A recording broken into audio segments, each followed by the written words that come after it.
นิทานเรื่องลูกปากแหว่งณ หมู่บ้านแห่งหนึ่งท่ามกลางผืนป่าอันอุดมสมบูรณ์มีครอบครัวของนายปั่นและนางปิ่นเป็นคู่สามีภรรยาที่รักใคร่กลมเกลียวกันมากพวกเขาใช้ชีวิตอย่างเรียบง่ายทำไร่ทำนาและช่วยเหลือเพื่อนบ้านในยามที่มีงานบุญหรืองานประจำปีต่างๆของหมู่บ้านวันหนึ่งขณะที่นางปิ่นกำลังซักผ้าอยู่ริมลำธารเธอก็รู้สึกวิงเวียนและอ่อนเพลียผิดปกตินายป่านที่กำลังทำงานในไร่เห็นเข้าก็รีบวิ่งมาช่วยพยุงภรรยากลับบ้านก่อนจะเรียกหมอพื้นบ้านประจำหมู่บ้านมาตรวจอาการภรรยาและรับรู้ข่าวดีที่รอคอยมานานนั่นก็คือนางปิ่นได้ตั้งครรภ์แล้วเพื่อนบ้านต่างมาร่วมแสดงความยินดีและช่วยการดูแลนางปิ่นอย่างดีนายปั่นก็ทำงานหนักขึ้นเพื่อเก็บเงินไว้ใช้จ่ายเขาสร้างเปลไม้ไผ่ไว้รอรับลูกน้อยส่วนนางปิ่นก็ฉีกผ้าถุงผืนเก่าของเธอมาทำเป็นผ้าอ้อมรอลูกชายที่กำลังจะมาเกิดด้วยความรักและความหวังเมื่อครบกำหนดคลอดนางปิ่นก็เริ่มมีอาการเจ็บท้องนายปั่นเห็นดังนั้นก็รีบวิ่งไปตามหมอตำแยมาช่วยทำคลอดให้ภรรยาบรรยากาศในกระท่อมเต็มไปด้วยความตื่นเต้นและความกังวลเสียงร้องของนางปิ่นดังก้องไปทั่วห้องสลับกับเสียงให้กำลังใจจากหมอตำแยและเพื่อนบ้านที่มาช่วยลุ้นหลังจากความเจ็บปวดและการต่อสู้อันยาวนานในที่สุดเสียงร้องจ้าของทารกน้อยก็ดังขึ้นทุกคนในห้องต่างโล่งอกนายปั่นรีบเข้าไปดูลูกด้วยความตื่นเต้นแต่แล้วสีหน้าของเขาก็เปลี่ยนไปอย่างฉับพลันเมื่อเห็นว่าริมฝีปากของลูกน้อยนั้นมีรอยแหว่งอย่างชัดเจนนางปิ่นถามด้วยความกังวลเธอยังอ่อนเพลียจากการคลอดและยังไม่ได้เห็นหน้าลูกนายปั่นพยายามซ่อนความตกใจ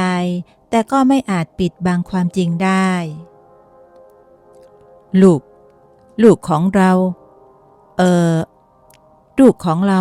ปากแหว่งจ้ะแม่ปิ่นเขาพูดด้วยน้ำเสียงที่สั่น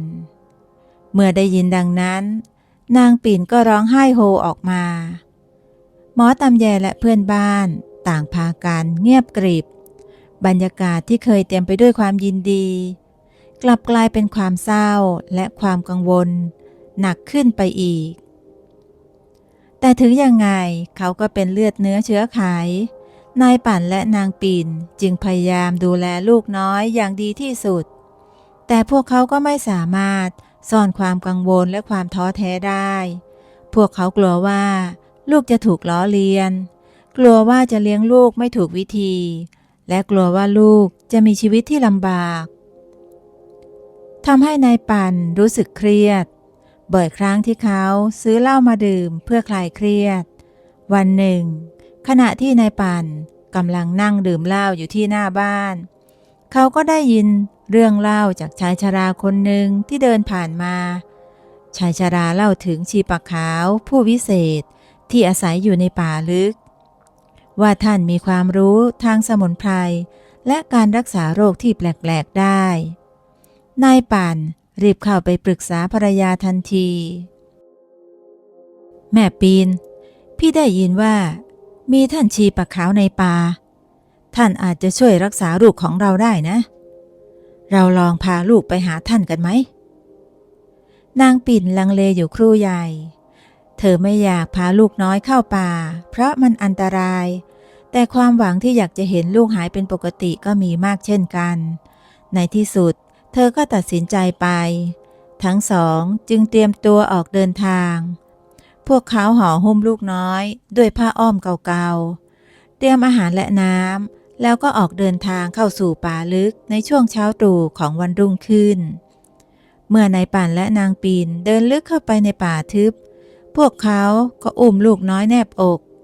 พลางมองซ้ายมองขวาด้วยความหวาดระแวง เสียงนกร้องและสัตว์ป่าดังแว่วมาเป็นระยะ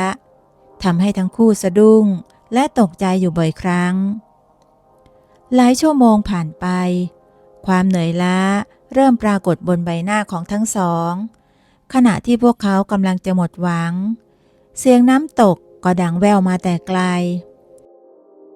นายป่านรีบจูงมือภรรยามุ่งหน้าไปทางต้นเสียงทันใดนั้นพวกเขาก็พบกับลานโล่งเล็กๆริมน้ำตกท่ามกลางแสงสีทองที่ลอดผ่านเรือนยอดไม้มีชายชราในชุดขาวนั่งทำสมาธิอยู่ใต้ต้นไม้ใหญ่ดวงตาของท่านหลับสนิทแต่รอยยิ้มบางๆปรากฏบนใบหน้าท่านคือท่านจิปขาวใช่หรือไม่ขอรับเจ้ามาถึงที่นี่ได้อย่างไรนางปีนรีบคุกเข่าลงน้ำตาคลอขอร้องให้ท่านชีปขาวช่วยลูกชายของนางด้วยได้โปรดช่วยลูกของเราด้วยเถิดท่านจีปขาวเธอคลี่ผ้าเผยให้เห็นใบหน้าของทารกที่มีปากแหว่งชีปขาวลุกขึ้นเดินเข้ามาใกล้มืออันเหี่ยวย่นของท่านลูบไล้ไปที่ใบหน้าของหนูน้อยเบาๆเจ้าต้องการให้ข้าทำอะไรรักษาปากแหว่งของลูกเราให้หายเป็นปกติทีเถอะท่านจิปขาวข้าไม่สามารถเปลี่ยนแปลงสิ่งที่ธรรมชาติสร้างมาได้หรอกแต่ข้าสามารถช่วยให้เด็กคนนี้เติบโตขึ้นมาอย่างแข็งแรงและมีปัญญาเฉลียวฉลาดได้นายป่านและนางปิ่นมองหน้ากันด้วยความผิดหวังแต่ก่อนที่พวกเขาจะพูดอะไรชีปขาวก็กล่าวต่อว่าหากเจ้ายินยอมข้าจะรับเด็กคนนี้ไว้เป็นศิษย์และสอนวิชาความรู้ทั้งปวงให้เมื่อถึงเวลาอันควรเขาก็จะได้กลับไปพบหน้าเจ้าอีกครั้งสองสามีภรรยาลังเลใจอยู่ครู่หนึ่งแต่เมื่อมองดูสภาพแวดล้อมที่สงบร่มเย็นและแววตาอันเมตตาของท่านชีปขาวพวกเขาก็ตัดสินใจยอมรับข้อเสนอนั้นแม้จะต้องจากลูกไปไกลก็ตามแต่เราจะได้พบลูกอีกเมื่อไหร่เจ้าคะเมื่อดอกบัวในสระน้ำศักดิ์สิทธิ์แห่งนี้บานครบทั้ง7 ดอกนั่นคือเวลาที่เจ้าจะได้พบลูกอีกครั้งสองผัวเมียมองหน้ากันอีกครั้งไม่รู้ว่าจะนานแค่ไหนกว่าดอกบัวนั้นจะบานครบ7 ดอกแต่ด้วยความหวังอันแรงกล้าทั้งสองต้องรอให้ได้นายป่านและนางปิ่นจึงได้กราบลาท่านชีปขาวและจุมพิษลูกน้อยเป็นครั้งสุดท้ายก่อนจะออกเดินทางกลับหมู่บ้านด้วยความเศร้าโดยมีเสียงร้องไห้ของทารกดังแว่วไล่หลังมาชีปขาวอุ้มเด็กน้อยขึ้นมามองดูใบหน้าน้อยๆที่มีรอยแหว่งที่ริมฝีปากถึงปลายจมูกเป็นร่องโหว่ชัดเจนด้วยความเมตตาท่านจึงตั้งชื่อว่าชกาดเพื่อให้เขาเติบโตมาพร้อมกับพลังพิเศษที่ซ่อนอยู่ในตัวนับจากวันนั้นชกาดก็เติบโตขึ้นภายใต้การดูแลของท่านชีปขาวเขาเรียนรู้วิชาสมุนไพรการปรุงยาและเวทมนต์คาถาต่างๆซึ่งเขาก็มีพรสวรรค์ในการเรียนรู้และความพิการที่ริมฝีปากกลับทำให้เขามีความสามารถพิเศษในการปรุงยาด้วยการชิมรสที่แม่นยำทุกคืนชกาดจะนั่งมองดูดอกบัวในสระน้ำศักดิ์สิทธิ์นับจำนวนดอกที่บานและฝันถึงวันที่จะได้พบกับพ่อแม่ที่เขาไม่เคยรู้จักตามที่ท่านตาได้บอกไว้1 ปีผ่านไปชกาดเติบโตเป็นชายหนุ่มร่างกายกำยำจิตใจเข้มแข็งดวงตาคมกริบแฝงไว้ด้วยปัญญาและความอ่อนโยนแม้ริมฝีปากจะมีรอยแหว่งจะเป็นปุ่มด้อย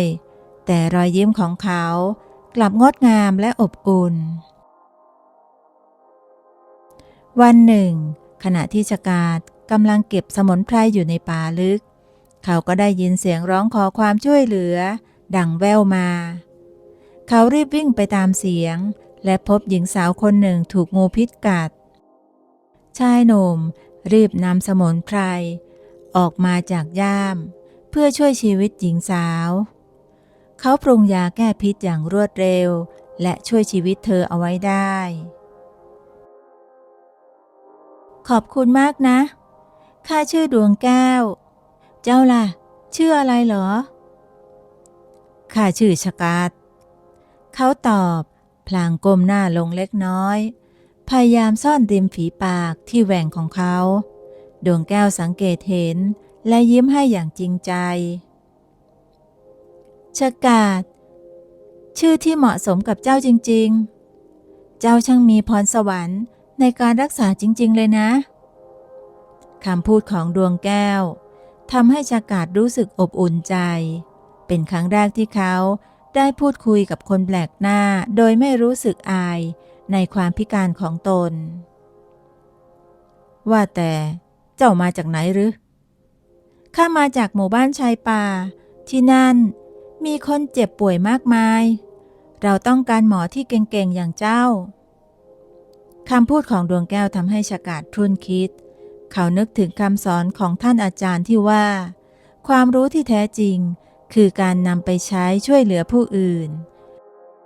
คืนนั้นชกาดนั่งมองดูดอกบัวในสระน้ำศักดิ์สิทธิ์เห็นว่าบานแล้วถึง6 ดอกความปรารถนาที่จะออกไปช่วยเหลือผู้คนและค้นหาตัวเองเริ่มก่อตัวขึ้นในใจ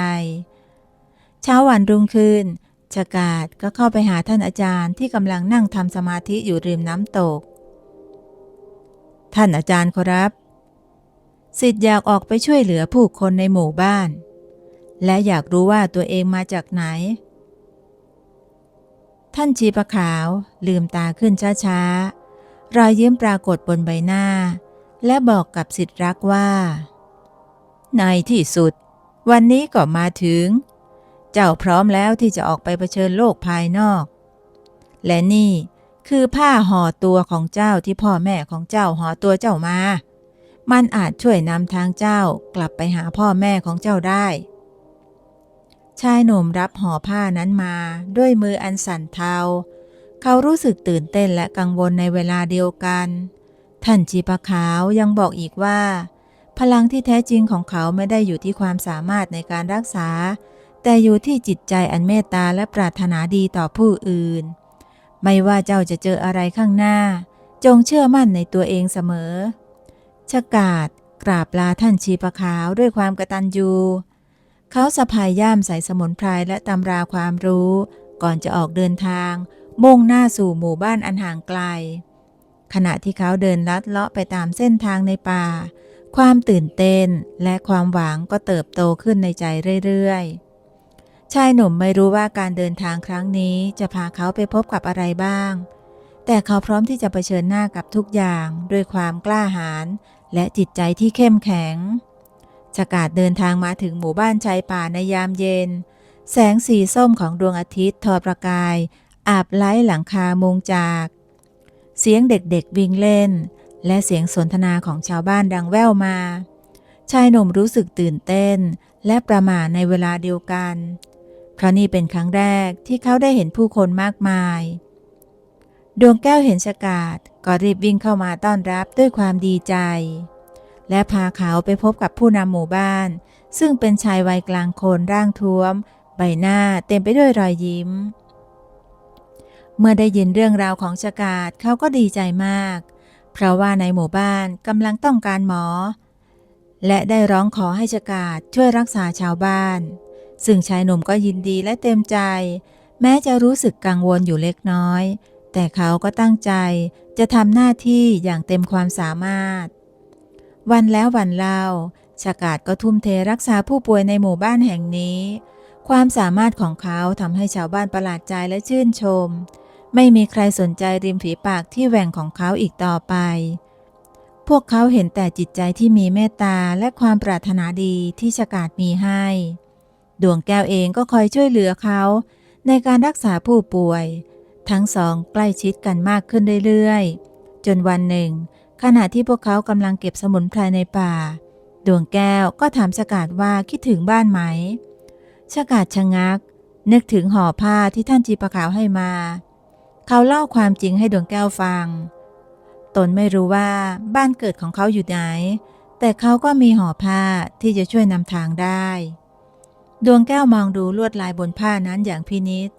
และบอกกับเขาว่าเธอเคยเห็นลายผ้าแบบนี้มาก่อนมันเป็นลายผ้าประจำหมู่บ้านที่อยู่อีกฟากหนึ่งของภูเขาคุณยายของเธอก็เคยมีเหมือนกันชายหนุ่มได้ยินดังนั้นก็รู้สึกมีความหวังหัวใจของเขาเต้นแรงขึ้นนี่อาจเป็นเบาะแสที่จะนำเขากลับบ้านเกิดได้แต่เขาก็ลังเลที่จะทิ้งหมู่บ้านนี้ไปผู้นำหมู่บ้านรับรู้ถึงความลังเลของเขาจึงได้กล่าวว่าเขาจะช่วยตามหาครอบครัวให้เพื่อเป็นการตอบแทนที่ชายหนุ่มนั้นได้มาช่วยรักษาชาวบ้านจนหายด้วยกำลังใจจากชาวบ้านและดวงแก้วชายหนุ่มตัดสินใจออกเดินทางเพื่อตามหาครอบครัวของตนเองซึ่งดวงแก้วก็ขอร่วมเดินทางไปด้วยทั้งสองออกเดินทางในเช้าวันรุ่งขึ้นมุ่งหน้าสู่ภูเขาสูงที่ทอดตัวอยู่เบื้องหน้าการเดินทางเต็มไปด้วยอุปสรรคทั้งสัตว์ป่าดุร้ายพายุฝนและหน้าผาสูงชันแต่ด้วยความสามารถของชกาดและไหวพริบของดวงแก้วพวกเขาก็สามารถผ่านพ้นไปได้ในคืนสุดท้ายของการเดินทางขณะที่พวกเขานั่งอยู่ข้างกองไฟชกาดก็รู้สึกกังวลใจมากกลัวว่าพ่อแม่จะไม่ต้องการและไม่ยอมรับหญิงสาวจึงพูดให้กำลังใจไม่ว่าจะเกิดอะไรขึ้นเธอก็จะอยู่เคียงข้างเขาเสมอคำพูดของหญิงสาวทำให้ชกาดรู้สึกอบอุ่นใจและเขาพร้อมที่จะเผชิญหน้ากับความจริงไม่ว่าจะเป็นเช่นไรรุ่งเช้าทั้งสองก็ออกเดินทางมาถึงยอดเขาเบื้องหน้าคือหมู่บ้านเล็กๆที่ซ่อนตัวอยู่ในหุบเขาชกาดสูดหายใจเข้าลึกๆก้าวเท้าลงจากภูเขามุ่งหน้าสู่บ้านเกิดที่เขาไม่เคยรู้จักพร้อมที่จะค้นหาความจริงและเผชิญหน้ากับชะตากรรมที่รอคอยอยู่ชกาดและดวงแก้วเดินเข้าสู่หมู่บ้านอย่างช้าๆสายตาของชาวบ้านจับจ้องมาที่พวกเขาโดยเฉพาะที่รอยแหว่งบนริมฝีปากของชายหนุ่มเสียงกระซิบกระซาบดังขึ้นรอบด้านทันใดนั้นเสียงจามดังลั่นก็ดังมาจากบ้านหลังหนึ่งชกาดหันไปมองก็เห็นชายวัยกลางคนนอนป่วยอยู่เขารีบเข้าไปช่วยเหลือทันทีโดยไม่สนใจเสียงทัดทานของชาวบ้านว่ากลัวจะติดโรคชกาดใช้ความรู้ที่ได้รับการถ่ายทอดมารีบปรุงยาอย่างรวดเร็วไม่นานชายคนนั้นก็ฟื้นตัวเปิดตามองชกาดด้วยความประหลาดใจเจ้าเป็นใครกันชายวัยกลางคนเอ่ยถามด้วยน้ำตาที่คลอเบ้าก่อนที่ชกาดจะได้ตอบเสียงร้องตกใจก็ดังขึ้นจากประตูหญิงวัยกลางคนยืนตกตะลึงเอามือปิดปากตนเองไว้ลูกแม่นั่นเจ้าใช่ไหมท่านคือแม่ของข้างั้นหรือหญิงคนนั้นพยักหน้าซึ่งเธอก็คือนางปิ่นนั่นเองด้วยสัญชาตญาณทำให้เธอจำลูกชายในสายเลือดได้น้ำตาของเธอก็ไหลพร่างพรูออกมาเธอรีบวิ่งเข้าไปสวมกอดชกาดไว้แน่นลูกแม่